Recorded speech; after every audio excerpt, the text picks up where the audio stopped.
Wonderlik is dit om te weet dat Jesus se liefde het ons nog nooit in die steek gelaat nie. Nog nie een keer nie. Here, vanoggend maar kom ons sê dankie, Here, dat ons kan staat maak op U liefde. Here, dat ons kan staat maak op 'n liefde wat ons nie sal faal nie. Here, 'n onverdiende liefde.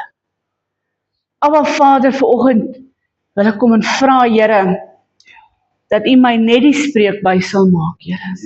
Here, dat die woord wat ek bring vanoggend en oor die volgende paar weke, Here, laat dit nie uit my eie uit sal wees ooit nie, Here. Here, maar laat hierdie woord uit die hart uit sal kom. Here, laat dit harte en lewens sal bereik waar dit moet. Dat dit die verandering sal bring, Here, daar waar U dit wil hê, waar dit sal bemoedig, Here, daar waar U wil hê, bemoedig moet word. Hemelse Vader, Here, ek dank U, Here, vir elkeen wat vanoggend die woord hoor en wat dit neem, Here, en laat dit deel maak van hulle. En ek sê dankie daarvoor in Jesus naam. Amen. Amen. Julle kan rustig wees. Soos jy jou Bybel vanoggend by jou het, ons gaan oopmaak daar in Genesis 37. En dan gaan ons daar van Genesis 37 af begin lees vanoggend. En as jy wil oor die volgende paar weke gaan lees die stories van Josef weer.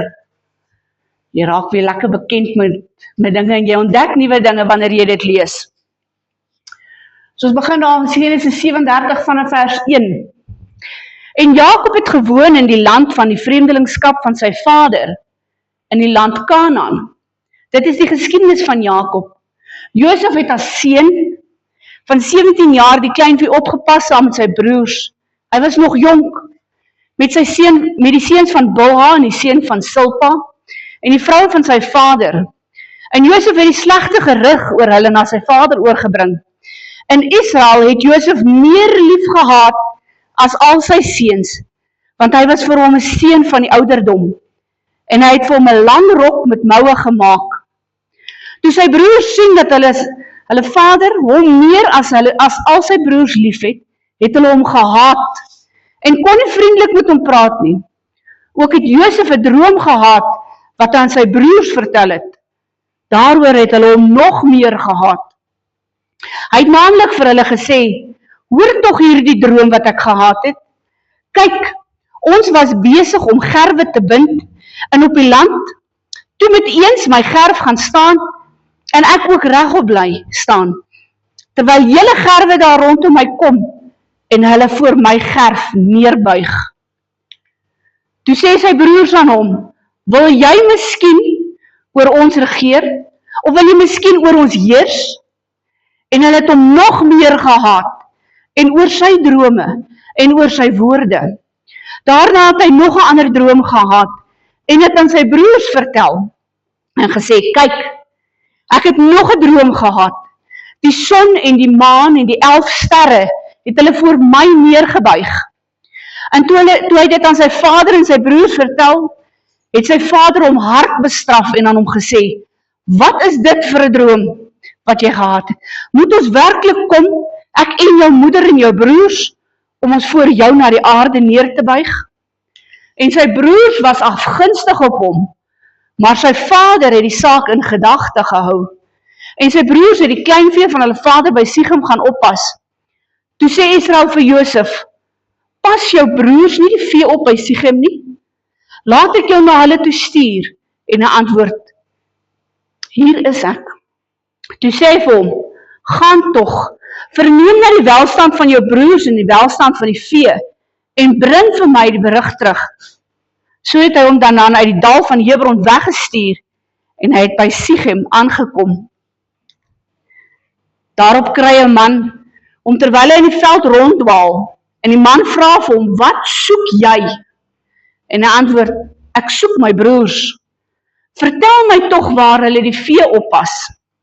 Toe sê die man, hulle het hier vandaan weggetrek, want ek het hulle hoor sê, laat ons na Dothan gaan.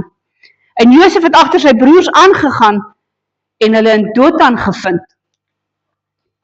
Sien, hoeveel keer van ons het nou al, weet wat ons 'n idee gehad het, 'n droom gehad het, of ons bid vir 'n sekere ding, ons bid vir God se wil, en ons bid vir guns, en dan gebeur presies die teenoorgestelde as waarvoor ons bid. Ons bid vir 'n deur om oop te gaan, en dan slaan 'n deur toe. Ons bid vir genesing, en dan kry ons 'n slegte berig. Ons bid vir 'n verhouding om te herstel, en dit val net verder uit mekaar uit. Ons bid vir teëspoed, en dan tref die teëspoed ons. Of ons bid vir voorspoed, en dan tref teëspoed ons. En dan wonder jy, waarmee is die Here besig? Jy wonder hier binne in jou, worry hy nog actually oor jou? Luister hy actually as jy bid? Sien, 'n meester Wewer het gegaan en hy het mense geneem en hulle na 'n kunswerk toe geneem en vir hulle gaan wys. En hulle het onder hierdie kunswerk gestaan en al wat hulle gesien het was knope en drade. En iemand vra vir hom, hoe kan dit 'n kunswerk wees? En die wewer het gelag. En hy vat hierdie klomp mense toe en hy vat hulle na die boonste verdieping toe in die gebou. En hy sê vir hulle, kyk af. En die prentjie wat hulle onder gesien het was nie dieselfde as die prentjie wat hulle bo gesien het nie.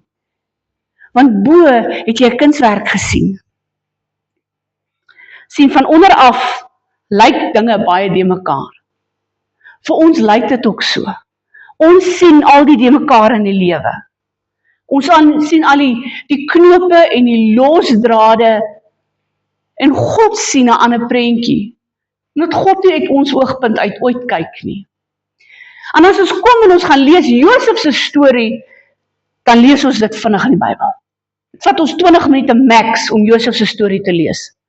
Ons lees, Josef was gebore vir Rebekka, of vir sy ma wat nou al hoeveel jare gewag het vir hom, en sy pa was baie lief vir hom, en hy het vir hom 'n mooi jas gemaak, en Josef het na sy broers gaan soek, en hulle het hom verkoop, en hy het uit 'n gevangenis geword in Egipte, en hy was in die tronk gewees, en toe word hy 'n onderkoning.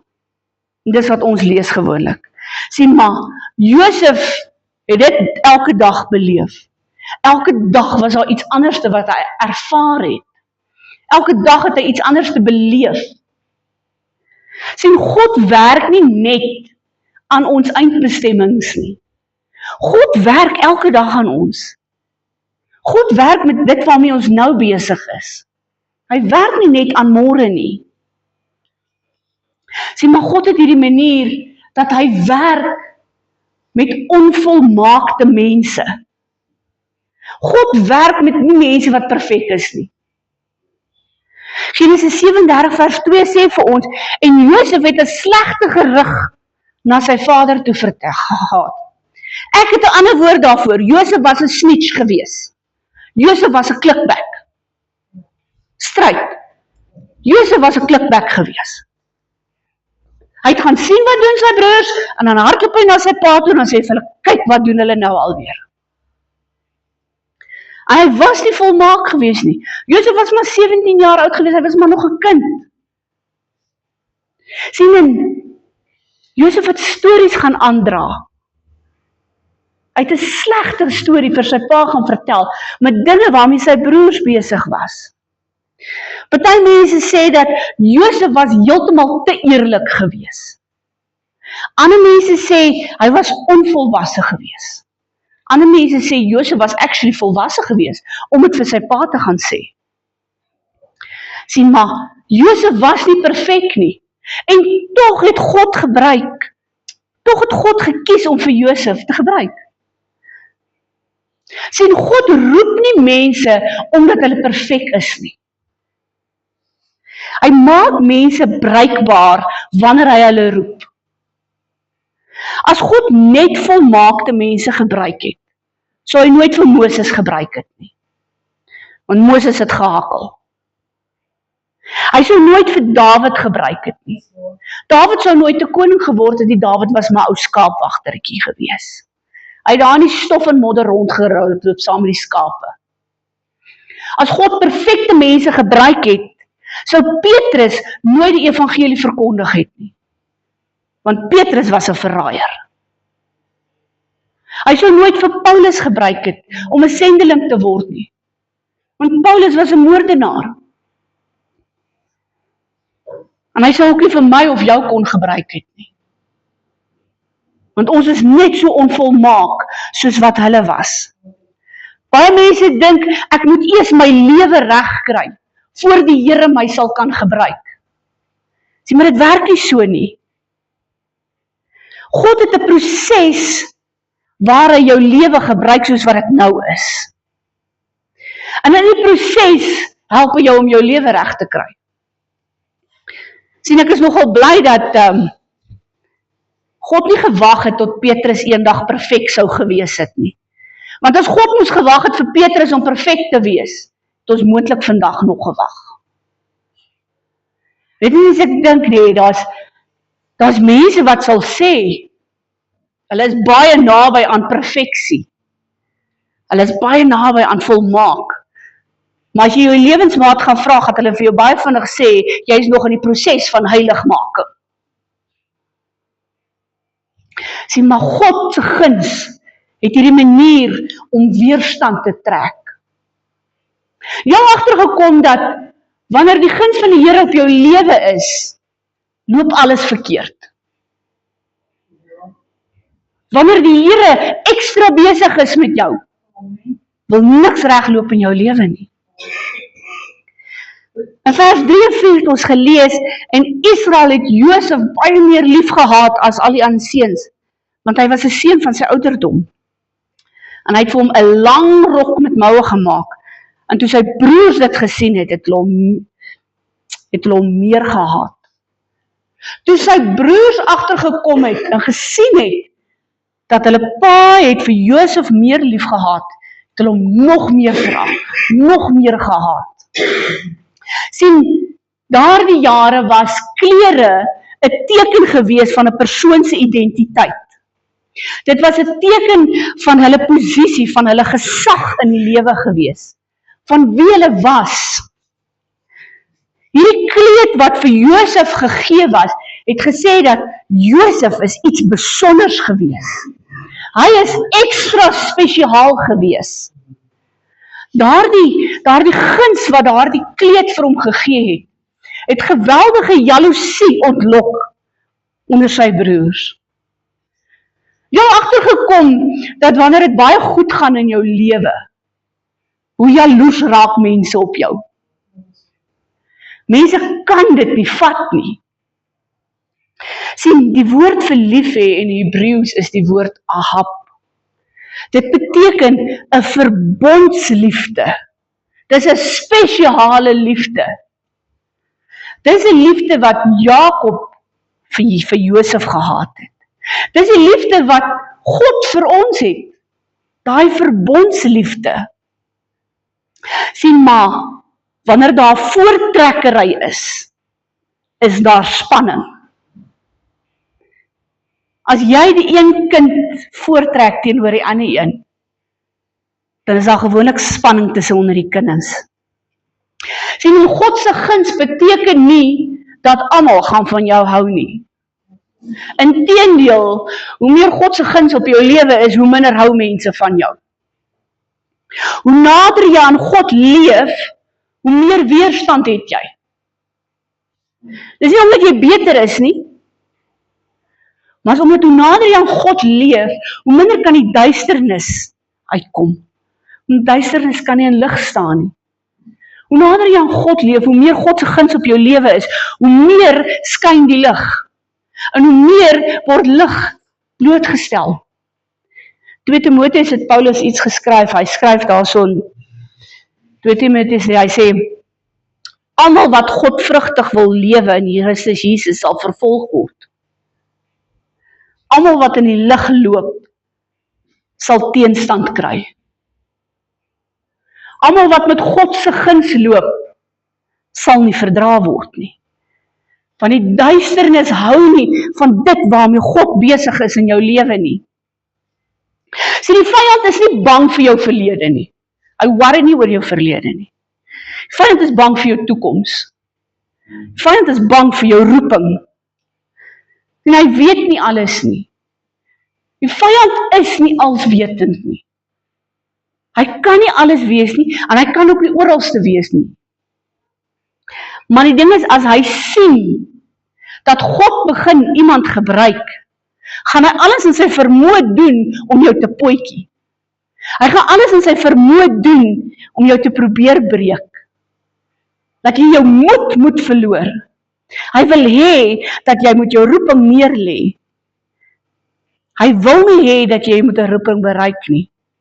Sien, wanneer 'n vliegtuig opstyg, die oomblik wat hy opstyg, totdat hy hoogte bereik, is die gevaarlikste tyd. Dis wanneer daar die meeste weerstand is. Wanneer jy hoogte bereik het met 'n vliegtuig, dan raak dit glad. Dan is die vlug lekker. Sien, maar vanoggend wil ek wil hierdie verklaring maak vanoggend, en ek wil vir julle sê, dat maak nie saak wat 'n teenstand jy in jou lewe het nie. Maak nie saak wat daar is wat teen jou kom nie. Moenie moed verloor nie. Maak nie saak wat die vyand probeer nie. En hoeveel keer hy jou probeer potjie nie. Moenie opgee nie. Ek wil vir jou sê, dat ongeag van wat gebeur, jy is nie buite God se wil nie.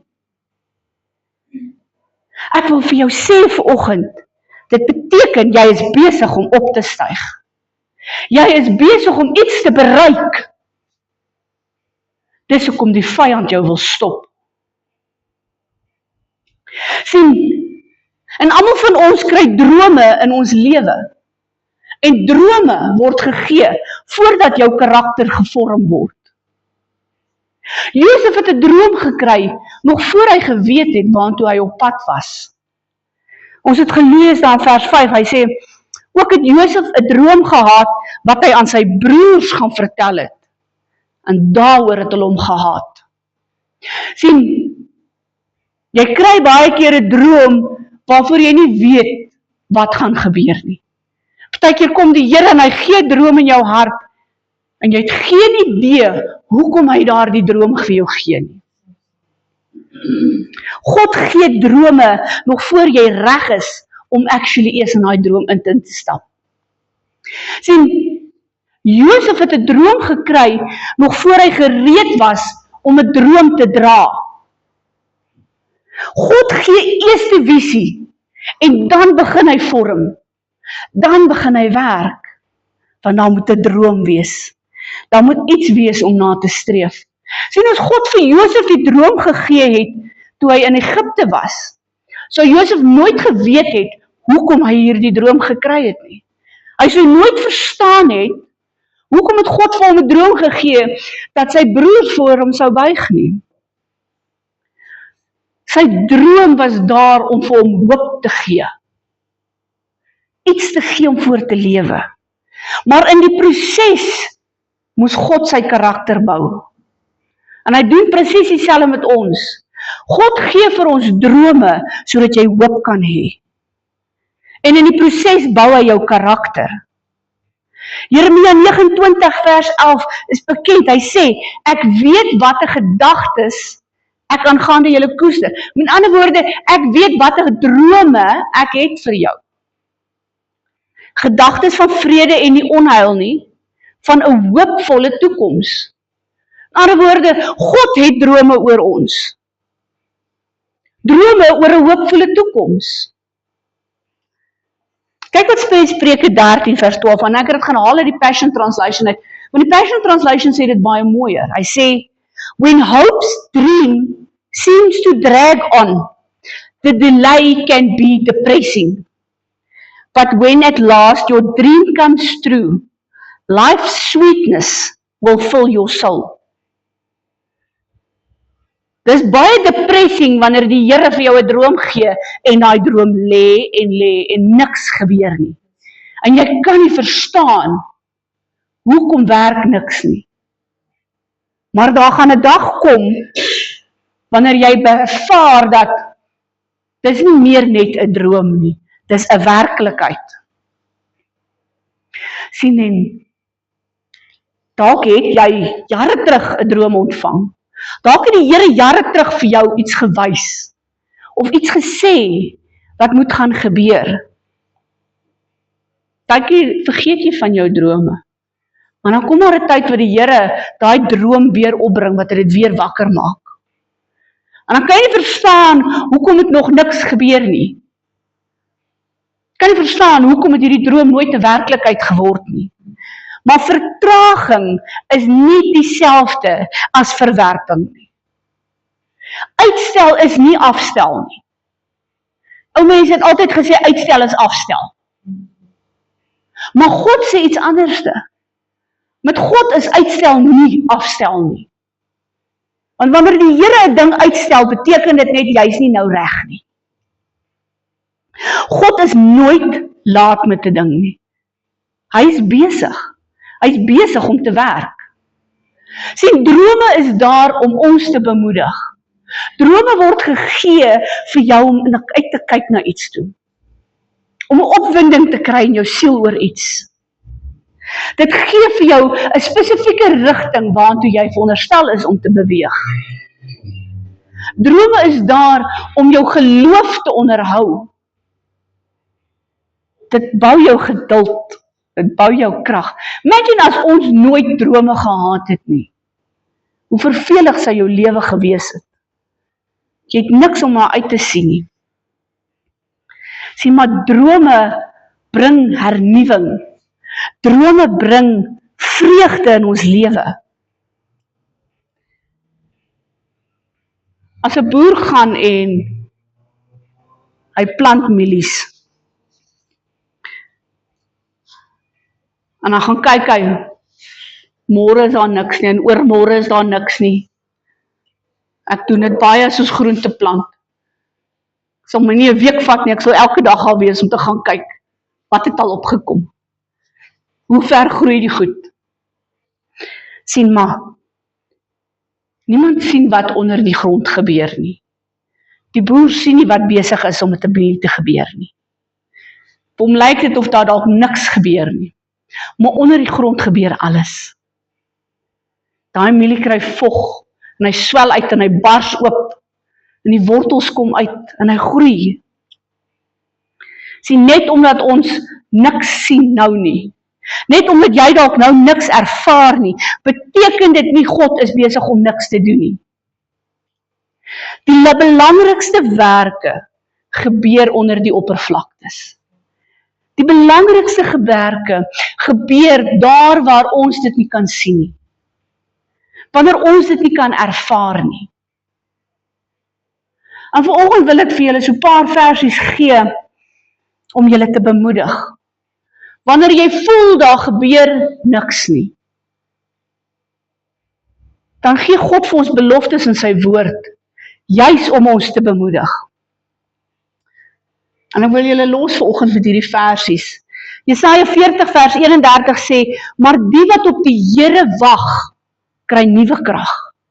Hulle vaar op met vleuels, soos die arende. Hulle hardloop en hulle word nie moeg nie. En hulle wandel en hulle word nie mat nie. Prediker 3 vers 1 sê, alles, nie sekere dinge nie, alles het 'n bepaalde uur. En vir elke saak onder die hemel is daar 'n tyd. Vir elke droom is daar 'n tyd wat moet gebeur. Klaagliedere 3 sê, goed is die Here vir die wat op hom hoop, vir die siel wat hom soek. Kyk wat skryf Paulus in Romeine. Romeine 8 vers 25 sê, maar as ons hoop op wat ons nie sien nie, dan wag ons daarop met volharding. Paulus het geskryf, dat geloof is om die dinge te sien, wat ons nog nie kan sien nie. Op die dinge te hoop, wat daar nog nie is nie. Dis om op vir daai droom te hoop, wat jy dink dalk nooit gaan gebeur nie. En dit gebeur dalk baie keer dat ons voel soos 'n Josef. Ons voel verstote, ons voel weggegooi. Baie keer voel ons soos Josef wat daai droom gehad het en almal haat jou omdat jy 'n spesifieke droom het. En dinge loop verkeerd in jou lewe want jy verstaan nie waarmee die Here besig is nie. Jy kan nie verstaan dat wanneer God se guns op my lewe is nie, gaan die duiwel alles probeer om my te keer. Dalk het jy al 'n droom ontvang. Dalk het die Here jare terug al vir jou 'n droom gegee. En jy verstaan nie waarmee die Here besig is met 'n spesifieke droom nie. Jy verstaan nie hoekom die Here jou op 'n sekere pad wil neem nie. En dit kom wanneer God se drome ons lewens ontwrig. Want nie altyd beteken dit dat God se droom is noodwendig my droom nie. Ons kry menslike drome, vleeslike drome. Ons wil dinge vir onsself hê. Maar God se drome lyk anderste. God gee nie vir jou 'n droom omdat jy reg is nie. Hy gaan vir jou 'n droom gee omdat hy jou wil reg kry. Omdat hy jou wil voorberei vir iets wat gaan kom. Omdat hy jou wil voorberei vir dinge wat groter is. Vir 'n plan wat daar is. Ek het al vir julle gesê, God het vir my 'n droom oor die gemeente gegee. Daar's dinge wat die Here vir my al gewys het oor hierdie gemeente. En dan gaan sit en beklei ek daar met die Here in my kantoor en ek sê vir hom, ek verstaan nie, hoekom gebeur die dinge nie. Ek kan nie verstaan, hoekom wil die dinge nie regkom nie.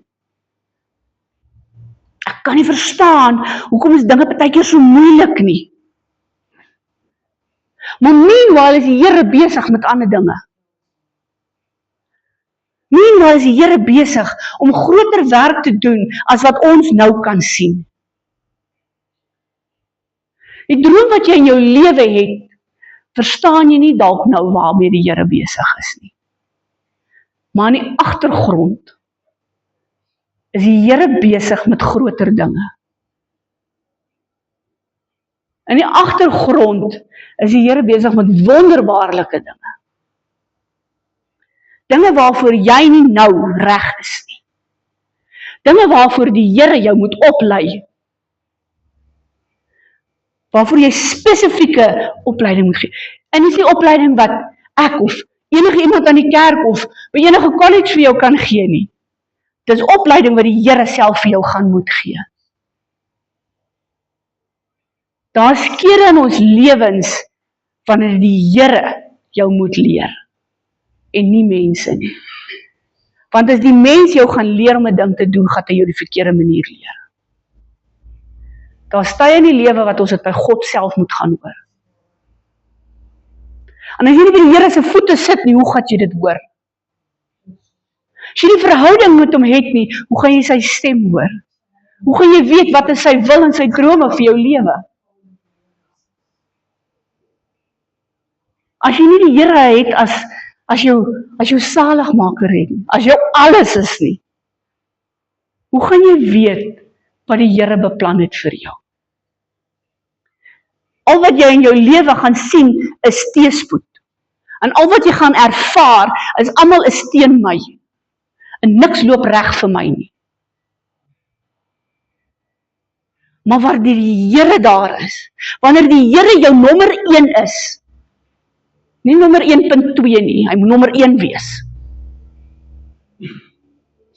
Maak nie saak die teëspoed wat jy in jou lewe gaan kry nie, jy sal weet die Here is besig met 'n ding. Jy sal weet hy is besig met 'n plan, en met groter dinge. Volgende week gaan ons aan in Genesis 37.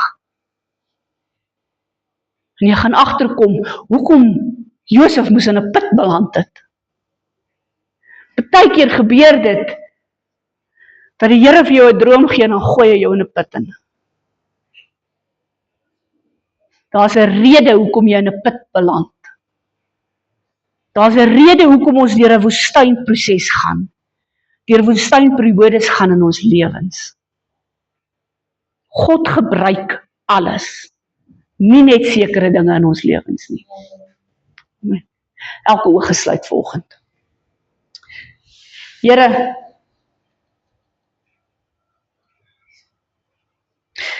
sien ons weet nie altyd waarmee jy besig is nie. Partykeer bevraagteken ons nog alles in die proses ook. Partykeer kom ons Here en ons is opstandig en ons beklei. Want dit lyk asof alles verkeerd loop in ons lewens. Dit lyk asof alles en almal teen ons is. Here, maar dan kom daar tye wat U vir ons wys dat U is besig met 'n ding. En ek weet nie, wat is die droom wat jy gekry het nie.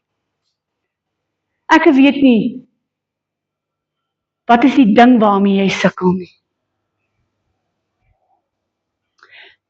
Ek weet nie deur watter mismoedigheid gaan jy altyd nie. Ek ken nie die pad wat jy altyd loop nie. Maar as jy vanoggend op daai punt is, en jy sê, Here, ek weet nie waarmee is jy besig nie. Ek verstaan nie meer hierdie dinge nie. Ek weet daar is 'n droom, maar ek verstaan nie hoekom is daar teenstand nie. Ek kan nie verstaan hoekom wil my droom nie 'n werklikheid word nie. Hoekom wil niks reg gebeur nie? As jy vanoggend voel en ervaar dat daar is, ek moet nou my woorde baie versigtig kies vanoggend. As jy vanoggend voel en ervaar dat daar is, nee, kom ek sê dit reguit, daar's 'n demoniese teenstand in jou lewe. Jy voel stryd, daar's 'n demoniese teenstand teen dit wat God vir jou gegee het, teen die droom wat vir jou gegee is. Dan wil ek hê jy moet vanoggend 'n stappie vat. Ons is bidders hierso. En die Here weet wat vir jou beplan is.